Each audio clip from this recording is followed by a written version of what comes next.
Яғни бүгін интернеттің қалай Wi-Fi-дің паролін білетінін туралы айтып өтетін боламын. Мына жерде кнопканы басамыз. Оң жақта кнопканы басамыз. Перейти к параметраны басамыз. Сізге осындай окошко шығады. Сосын настройка параметров адаптераны басамыз. На беспроводная сетьті басамыз, состоянияны басамыз. Сосын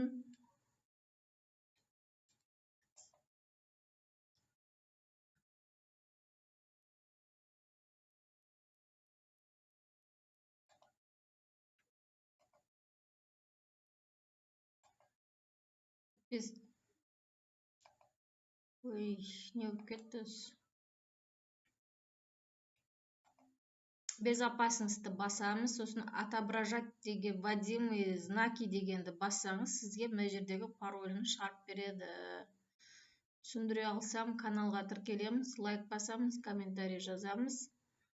Осы Wi-Fi-дің паролін қалай біліп алу туралы видеомды көріп, тамашалап өтіңіздер, каналыма тіркеліңіздер.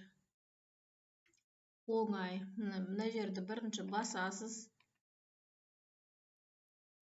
Жаңа түсіндіргенімдей болып өтеді, я?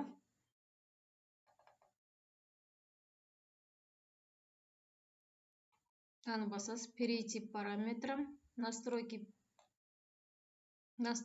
параметры адаптера, сосын беспроводная сеть деген таңдайсыз, состояние.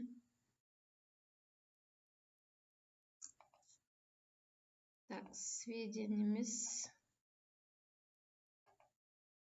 В общем, сол